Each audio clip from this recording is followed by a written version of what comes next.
Okay. Now, well, a question about your days at Sac State. You know, a lot of students, when they arrive in Sacramento, they got to find apartments. What were your first weeks like in Sacramento, finding a place to live? Well, it was August. It was really hot. I lived downtown on F Street. It was kind of like a little two-bedroom apartment. I was living with two friends of mine who were law students at the McGeorge School of Law. So they were always studying. they were always working, and I more or less was always like trying to find something to do. You know, and a lot of people don't realize that when you started at Sac State, you were more interested in working behind the scenes.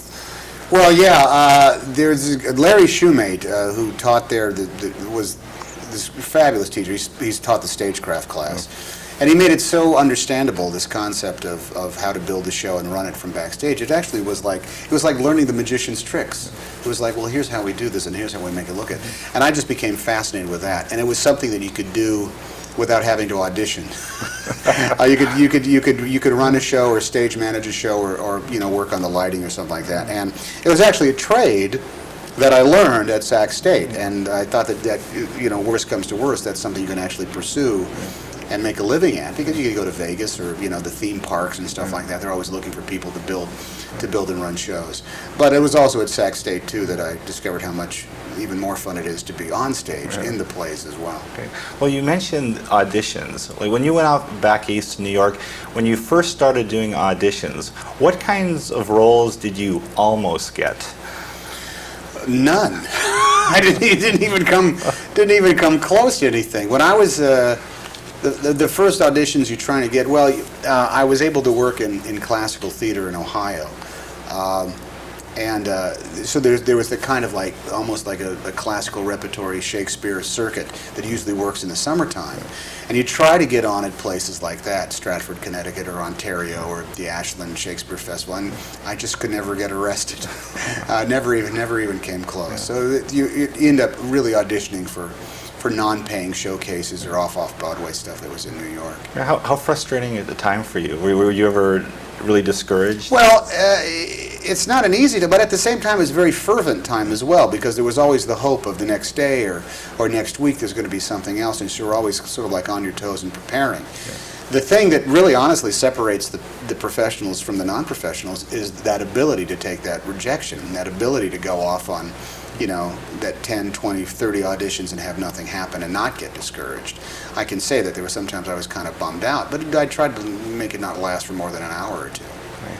And one last question before we talk about the movie. When you achieve fame, the first time you walked into a swarm of people wanting your autograph, how freaky for you? Well, it was very slow going for me, because I was on television in 1980, and that is a brand of celebrity, but it's not like, you very rarely are you in a limousine being in which a mob of teenage girls are pounding on the window. That happens to some people. Never really happened. Yeah, exactly. Never really happened to me. I think it's really the first time you face a phalanx of photographers who only want a picture of you, and they're all shouting your name. You actually think, oh, all these people are here for me because they want my picture. And on one side you're flattered, but on the other side you realize, oh, wait a minute, I'm just the new guy that's in town, and they're all shouting my name, so I will look in their camera and make their pictures a little more valuable. Okay. Well, turning to the movie, I'm thinking people you want to be friends with on the set. The guys who drive the tanks, are those people you want to get on the good side of? Well, you want to make sure that they know who you are, so they don't kind of run over you. But they're always fixing their tank. You don't want their job. They're down inside there. It's not a pleasant place to be inside that tank. Now, you've dealt with movies with explosives before and running past charges and that with Forrest Gump. Oh, Forrest yes, Gump, yes, yeah. okay, yeah. I was confused for a second there. Really? Oh, yeah, I did. Okay. Well, with this movie, how much anxiety on your part and some of the more complex action sequences? Well, there's a definite hazard there that you have to be aware of, and you're going to trust the armorers and the stunt guys and the special effects guys. And they tell you, please don't step here because there's an air mortar underneath here that's going to send a guy flying. Be careful about this because there's this air ram here that's going to send a guy flying. We have our squibs lined up right here. Just so you know, behind you we have some mortars that are going off. And so you take note of what that is because in all honesty, you could be somewhere. Now, they're very good about setting stuff off. But even so, there's sand and rocks and pebbles that are suddenly become projectiles, and you got to be careful of that. There's hot things flying through the air, and sometimes they literally land down the collar of your shirt, and you got to kind of like, you can't go, "Ow, I have a hot thing in my shirt." You got to like incorporate it into the course of the movie. And so, yeah, I mean, you're a fool if you don't pay really strict attention to that. But at the same time, you can't, when the course of the movie is running, the camera's running, you can't let that hinder what it is that you're actually doing in the scene. I've always been fascinated with extras. Now, a lot of the soldiers were actually guys in the Irish Army. Yes, the Army of Ireland, yes. Now, a little unnerving to see these guys in American uniforms talking with Irish brogues. It's always kind of fascinating, you know. Hi guys, how you doing? You know, there's a lot of that kind of stuff. I couldn't understand so many, an awful lot of them. But you get your picture taken with them, at the end of the day. So everybody has a good memory of making a movie together. This seems to be such a prestige project, not just because of you, but with Steven Spielberg.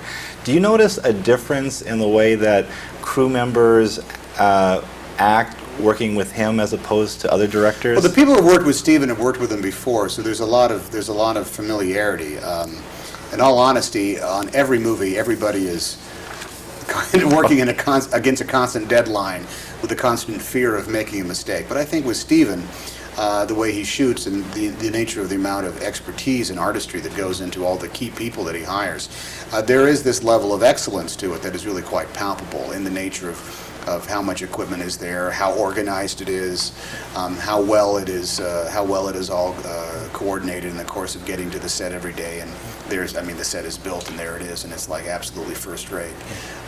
It is, but I think that's because Steven knows the economics of movie making so well that he knows how to maximize the effect of every dollar. I can honestly say that nothing's wasted on one of Steven's movies. You don't get to a thing and just say, well, we're never going to use that in 100 million years. Believe me, if it's built, it gets used. There's a lot been said about the boot camp for the actors and how there was some rebellion, and I was curious, the fact that you stepped in and talked to everyone, do you find yourself taking more and more of a leadership role on the movies that you work on? No, really, if everybody's cast in the movie, everybody has an equal level of respect from everybody else. We're part of a very select group. We're the guys who are in Saving Private Ryan or whatever movie that you're doing. And everybody has, this great exchange of ideas, and it's always a free-form discussion that you're having, talking about what the movie is like and how you're going to do it and what you did yesterday, and it's always great. In that circumstance, it was very particular because I knew what it was like to be in boot camp because I had done it with Dale Dye on Forrest Gump, so this was no mystery to me. And when the time came that it became fractured and people felt like they were getting sick and they wanted to quit, it had to be a moment where I said, well, look, you guys we can't do this. We can't break off into, two sections, the guys who went through boot camp and the guys who didn't. We have to stay together on this. If you can't finish it, then fall out for a while and then come back and join us when you can in the course of the day. But let's not all bust up here because this is the only rehearsal we're going to get. And we're making a big, big mistake if we think that we'll be able to fake this stuff that we're learning now when it comes time to make the movie. Okay, great. All right, thanks a lot. That's it? Okay, Yep. You're welcome. Thank you very much. My Great pleasure. stuff there.